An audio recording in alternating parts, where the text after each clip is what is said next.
bawa aja bawa, yakin mau bawa, yakin.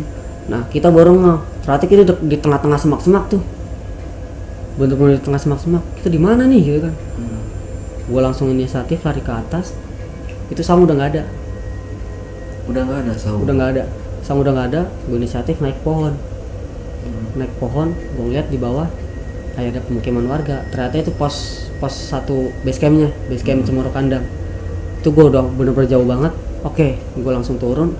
Gue bawa, gue bungkus tuh pakai ponco. Cuman alat-alat kayak sepatu segala macam gue tinggal karena itu bikin beban kan. Jadi kita bawa orangnya aja buat kita ngeringanin beban. Kita bawa tuh, kita bawa turun, kita nyari jalur. Gue nemuin jalur itu sekitar kita jalan ada 3 kiloan lebih, baru kita nemu jalur. Kita udah hilang dari jalur itu sekitar 3 kilo.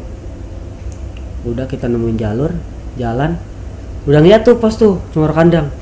Dari situ gue 3 orang itu ya udah tahu-tahu lemas, kok badan gue lemas, pandangan gue udah hitam. Udah mayat jatuh, tahu-tahu gue di rumah sakit. Assalamualaikum warahmatullahi wabarakatuh. Halo JPKers.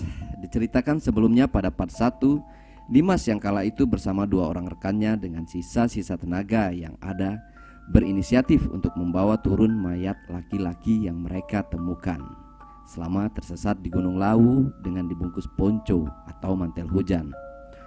Ujian kembali datang. Sebelum jauh mereka berjalan, tiba-tiba pandangan mereka jadi gelap dan tidak sadarkan diri. Ketika terbangun, mereka sudah berada di rumah sakit. Untuk mengetahui teka-teki tentang mayat siapa itu sebenarnya, Oki Dwi Sukoco yang memiliki indera keenam yang dapat berinteraksi langsung dengan makhluk astral mencoba masuk ke dimensi di mana Dimas dan 2 orang rekannya tersesat selama 3 hari pada tahun 2015 lalu. Berhasilkah Oki Dwi Sukoco yang merupakan praktisi supranatural ini masuk ke dimensi lalu? Selamat menyaksikan. Jangan lupa untuk selalu mensupport channel Jejak Backpacker. Like jika suka dengan cerita ini, tinggalkan komentar yang sopan, subscribe, dan nyalakan tanda lonceng untuk mendapatkan pemberitahuan video-video terbaru kami, dan share ke teman-teman kalian. Wassalamualaikum warahmatullahi wabarakatuh.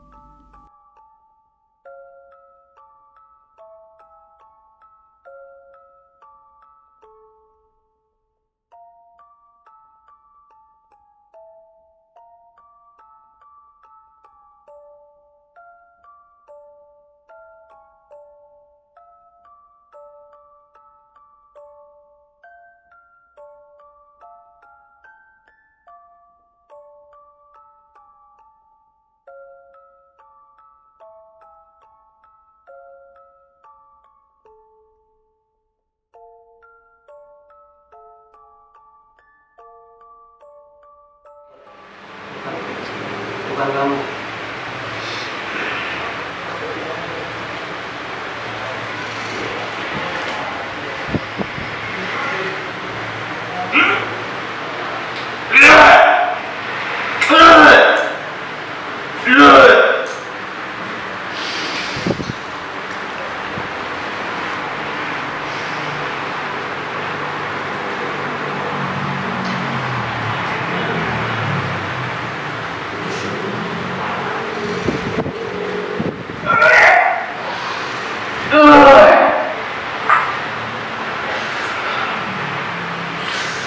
Jangan masuk terlalu jauh.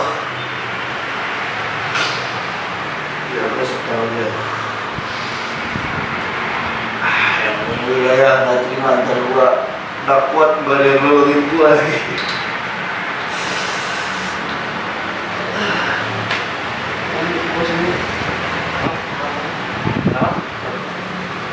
Air.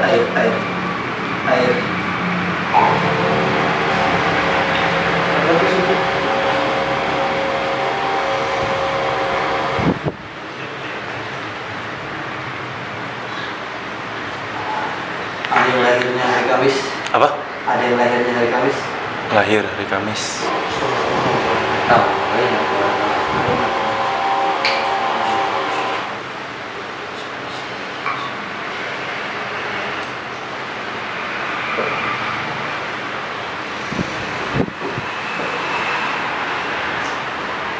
separuh di situ, separuh di pintu bawah. Bukan? Mau gimana? Separuh di depan, separuh di pintu bawah. Di luar? Iya. Di luar cuma Iya, di situ kabur lah, separuh. Itu aja di bawah aja, dari situ aja. di bawah. Situ aja. Itu aja. Sini. Separuh udah aja lama-lama.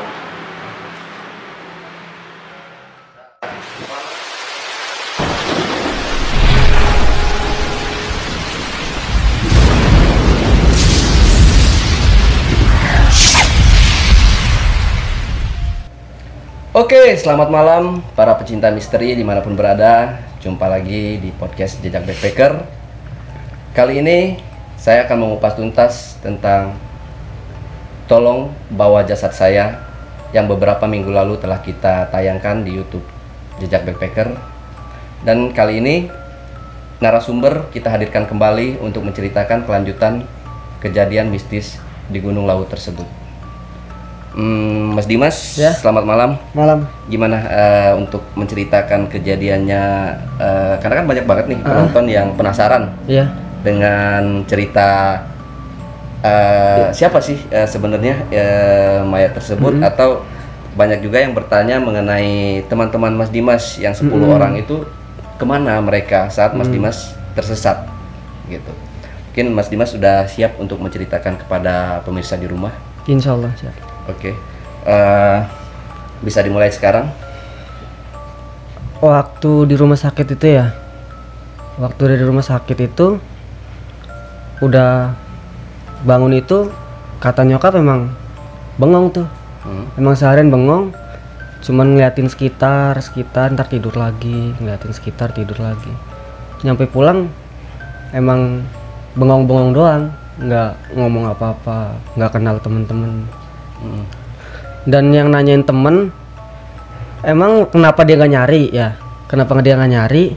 Emang waktu dia naik itu, waktu dia turun, teman-teman gue ngomong ke gue, emang gue ada di situ. Gitu.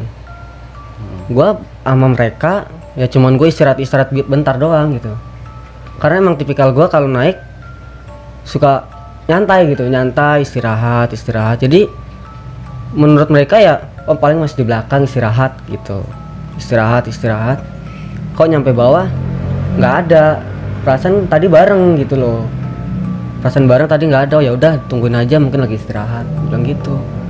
Itu dia cerita waktu gue udah di rumah tuh, dia cerita waktu gue di rumah. Dan gue bilang, lah gue aja udah ketinggalan dari puncak, gue nggak bareng mereka udah dari puncak, kenapa lu nggak? Gue nanya gitu kan, kenapa lu nggak nungguin gua gitu loh, kenapa nggak balik lagi gitu. Kata mereka ya, gua nggak balik lagi karena lu bareng gua gitu. Dia bilang gitu, cuman emang posisi malam gitu kan, yang pas udah malamnya itu posisi udah malam, lu bareng gua gitu kan.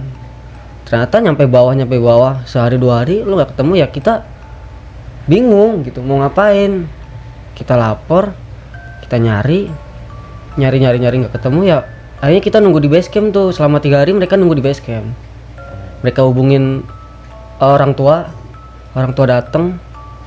Nyampe hari ketiga itu ketemu, alhamdulillah gue udah nemu jalur, dibawa ke rumah sakit, salah satu rumah sakit di sana.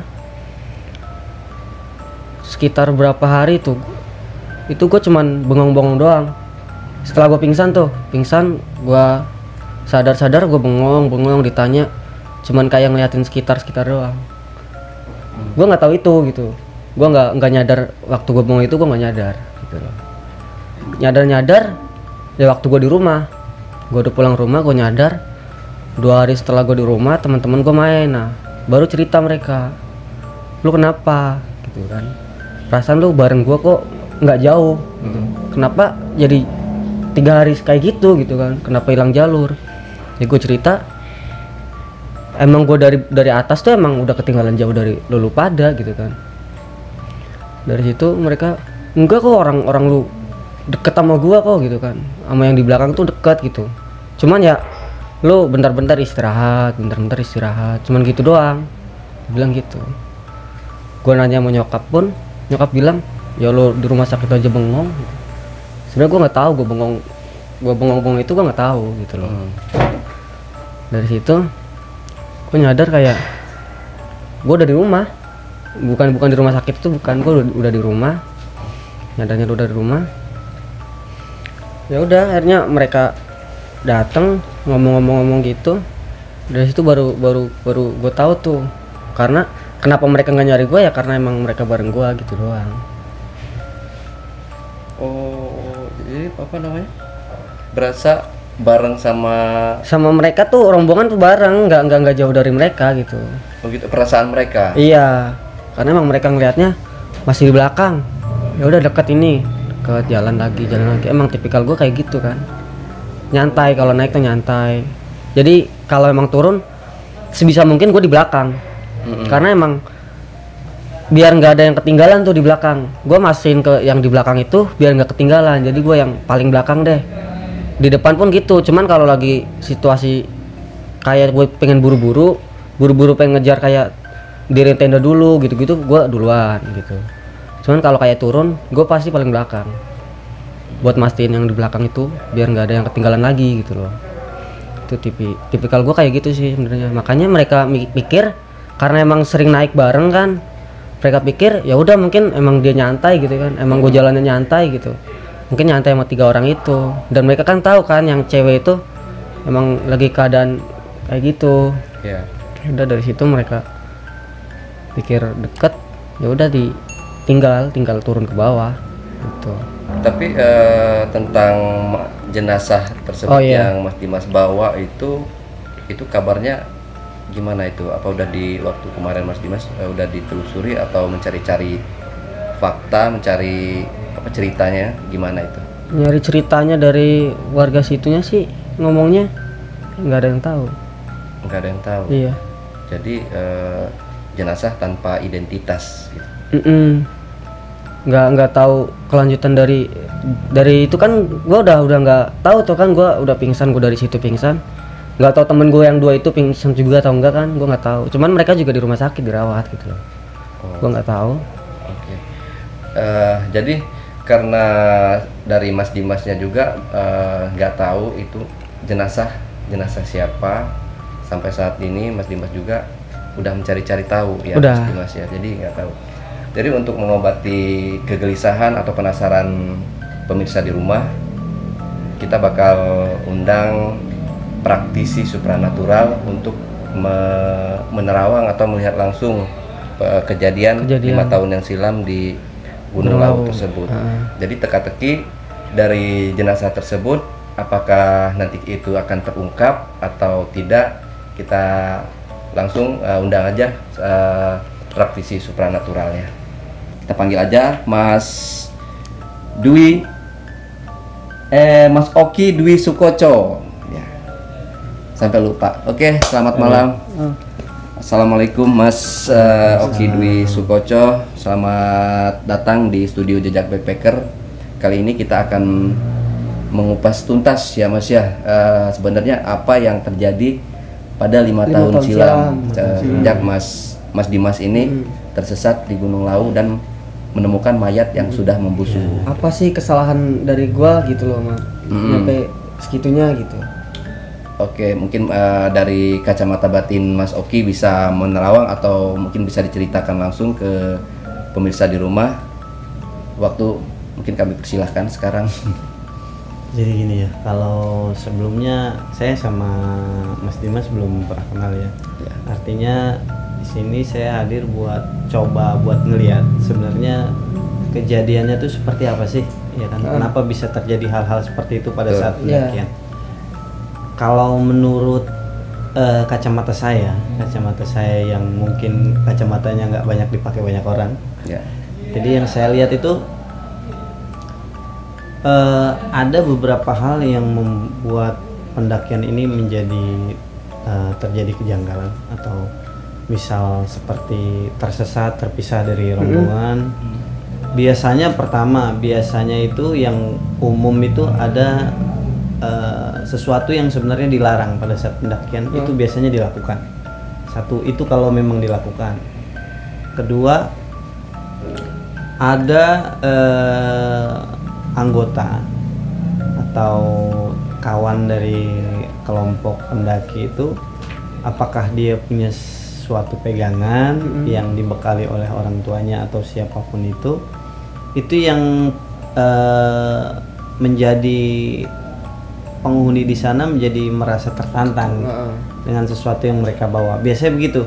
Ketika itu terjadi, maka terjadilah benturan antara energi si penghuni wilayah gunung itu, Gunung Lawu ya, Gunung Lawu, dengan energi yang dibawa oleh si pendaki ini. Nah, ketidaksukaan si penghuni inilah yang membuat akhirnya rombongan menjadi terpisah. Kalau yang saya lihat begitu ya. Kemudian untuk urutan-urutan kejadiannya, Mas Dimas ya, Dimas, nama lengkapnya siapa? Dimas Febrianto. Dimas Febrianto, 5 tahun lalu Gunung Lawu. 5 tahun lalu Gunung Lawu. Ada ketemu simpang 3 ya? Simpang 3. Jalur yang seperti pertigaan. Dia memisahkan dua jalur. Ada bertemu, kalau dalam pendakian itu ada pohon besar tapi dia tidak di pinggir, posisinya di tengah. Posisi pas di simpang itu Bukan. kelihatan di tengah. Artinya dalam perjalanan itu menuju simpang ada pohon ada, itu. cuman jauh. Ya, dia tidak di pinggir kan, Enggak. posisinya di tengah. Kenapa saya coba ceritakan ini? Saya untuk memastikan apa yang saya lihat dengan apa yang Mas Dimas alami. Takutnya kita berbeda pandang ya. Artinya yang saya lihat takutnya bukan yang Mas Dimas alami. Makanya ini kita sinkronisasikan dulu. Kita cocokkan dulu ya. Simpang betul, pohon betul, lihat.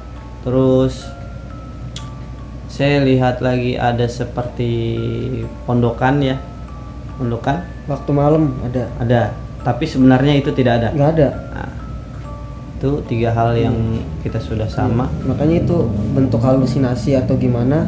Ya, Nah, ya. gue kurang tahu tuh. Ya. Jadi gini, kalau saya coba lihat jenazah ya, jenazah itu diketemukan setelah bertemu orang.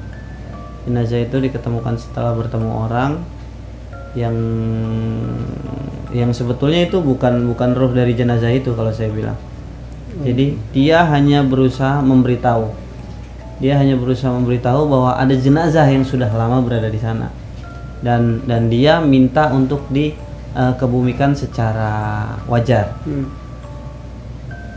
Itu pun dia hadir sebetulnya bukan seperti yang tadi saya katakan, bukan ruh dari si jasad. Tapi kalau dalam agama yang saya anut, Islam, itu ada namanya korin.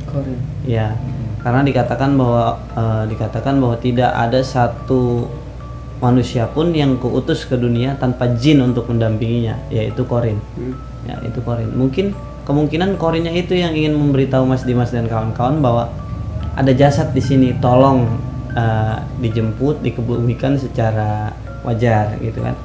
Kalaupun adanya yang lain mendampingi si korin tersebut, kayak gini deh, pada saat jenazah itu diketemukan pakaiannya sama tapi wujudnya beda kan? Beda. Nah, itu yang saya katakan bahwa itu korin sebenarnya. Korin yang mengantarkan Mas Dimas untuk membawa jasadnya itu untuk dikebumikan secara manusiawi. Kalaupun adanya yang mendampingi dia dan itu tidak jelas, sosoknya tidak jelas, tidak banyak bicara, diam aja segala macam, itu penghuni hutan. Itu penghuni hutan. Ketika saya coba untuk kita bicaranya bukan saya seperti orang sakti apa gimana, bukan ya, tapi kita coba untuk pandang secara kacamata saya bahwa ketika saya coba masuk, karena yang hadir itu ada beberapa sosok yang besar, rambutnya lebat, panjang, wajahnya lebar, matanya hitam, terlihat wajahnya aja tampil begini. Apa di antara teman-teman mendaki pada saat mendaki ada yang melihat hal seperti itu? Waktu lagi turun ada si cewek itu. Turun. Berarti ketika turun udah ketemu sama teman-teman. Waktu turun itu emang udah misah dari Udah atas. bisa dari Iya. atas. Emang kita belakangan tuh 3 orang tuh. Tapi si kawan cerita bahwa dia melihat sosok itu. Dia bilang bentar deh, gua tadi ngeliat apa nih. Ya itu yang tadi saya katakan bahwa ada gesekan antara penghuni atau yang punya wilayah sana dengan sesuatu yang mungkin ada yang bawa sesuatu si pendaki ini, salah satu dari pendaki. Karena ketika saya coba masuk ke perjalanan Mas Dimas dan kawan-kawan, itu yang hadir dia duluan sebelum yang lain ikut hadir. Karena ketika kita masuk ke wilayah sesuatu yang di luar dari dunia kita, itu kita nggak bisa panggil satu orang datang kayak kita di dunia gini panggil satu orang datang, itu nggak bisa. Tapi ketika kita masuk akan ada yang lain yang hadir, ketemu sama kita papasan di jalan. Apalagi energi kita berbeda kan. Ketika dia tahu kita bukan bangsa mereka, maka ketidaksukaan itu akan muncul. Nah itu yang muncul pertama kali adalah wajah tadi yang kawan pendaki lihat itu kan. Nah, itu yang pertama kali muncul. Menurut pandangan dan pendapat saya, itu dia yang menguasai wilayah di sana.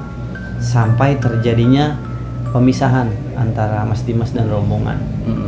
Dan kenapa bisa dipisah, kemudian bertemu dengan jenazah, itu sudah alurnya memang. Ketika dia dipisah sama makhluk itu, ada korin si jenazah ini, dia ingin membimbing, kebetulan ketemu teman-teman, coba tolong bawa jasad ini untuk dikebumikan secara wajar. Ya sebetulnya kalau saya bilang ada hal positif dari ini semua, bahwa dari tersesatnya Mas Dimas dan kawan-kawan, positifnya adalah untuk jenazah tersebut bisa dikebumikan secara normal gitu. Kalau yang saya tangkap gitu. Kalau untuk masalah apakah sosok, kan ada dua katanya ya, ada dua sosok yang mengantar ke menuju jenazah itu. Cuman satu emang nggak ngomong sih. Nah, apakah sosok yang satu ini dia juga mayat yang belum diketemukan? Kalau pandangan kacamata spiritual saya bilang bukan. Itu dia adalah salah satu penghuni hutan yang kebetulan mendampingi si korin untuk menemukan jenazah tersebut. Nah, membimbing Mas Dimas dan kawan-kawan untuk menemukan jenazah tersebut. Karena apa? Sifat dan karakteristik makhluk halus atau orang banyak bilang makhluk astral itu mereka tidak akan berbicara dengan manusia. Tapi Mereka, salaman mah tetap salaman. ya gini. Mereka mewujudkan wujudnya, menampakkan wujudnya, memberikan aura, tapi tidak akan pernah bicara sama kita. Bahkan ada yang menyamarkan wajahnya. Jadi ketika kita lihat, kita nggak bisa ingat wajahnya seperti apa sebenarnya.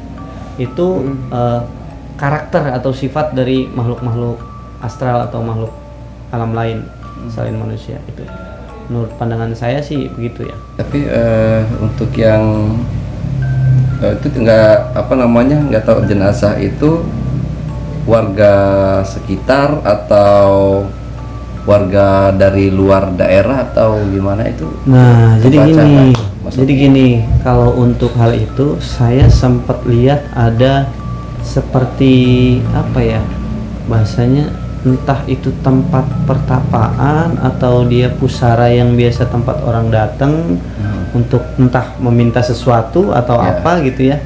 Sepertinya itu orang yang dari sana. Sepertinya ya. Kalau menurut kacamata saya sepertinya orang yang dari sana. Gitu. Berarti hampir sama dengan pendapat saya waktu itu ya, Mas Dimas ya. Kemungkinan emang bukan dari pendaki karena beda bawaannya juga udah beda ya Mas Dimas. Jadi dia nggak memakai carrier atau perlengkapan pendaki lah seperti itu ya. Oh di jenazah itu tidak ada perlengkapan pendaki. Depek itu doang. Depek kecil, jadi tas kecil gitu yang dia bawa.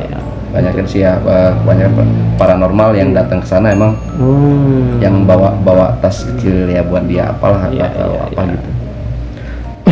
Ya itu sih yang saya lihat, bahwa sepertinya yang saya lihat dia bukan pendaki karena ada tempat untuk petapaan atau apa di sana. Nah itu kayaknya sosok dari sana, orang yang habis datang dari sana melakukan suatu hal gitu.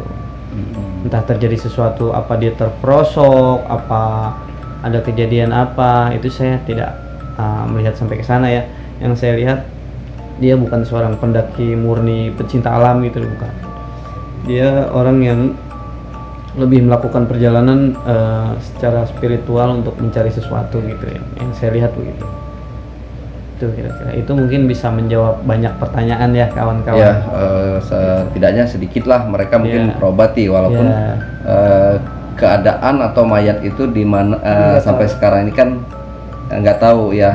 Karena Mas Dimasnya sendiri waktu itu sudah nggak nanganin. Ya, nggak nanganin langsung dan langsung dibawa ke rumah sakit. Tangani warga ya. Mungkin mungkin nggak tahu warga dibawa ke rumah merahasiakan. sakit juga, nggak tahu masih di situ itu kurang tahu. Mungkin dari Mas Dimas ada tambahan lagi? Udah sih. Sudah cukup ya. Dari Mas Oki udah mungkin segitu ya. Itu Jadi aja. jadi intinya itu dua orang bapak-bapak itu adalah korin dari jenazah yang ditemukan Mas Dimas pada 5 tahun yang lalu. Jadi satunya korin, satunya penghuni dari Gunung Lawu. Oke, itu aja mungkin yang dapat diceritakan oleh Mas Dimas dan dengan Mas Oki Dwi Sukoco tentang penemuan jasad oleh Mas Dimas dan teman-temannya di Gunung Lawu pada 2015 tahun silam. Oke, itulah tadi cerita dari dua narasumber kita, mungkin dapat mengobati rasa penasaran dari rekan-rekan semuanya, dari rekan-rekan pecinta misteri dimanapun berada. Itu aja, jangan lupa untuk selalu dukung channel kami, like, comment, and share, dan aktifkan selalu tanda lonceng untuk mendapatkan pemberitahuan uploadan video terbaru dari kami. Selamat malam dan sampai jumpa di konten misteri kami selanjutnya.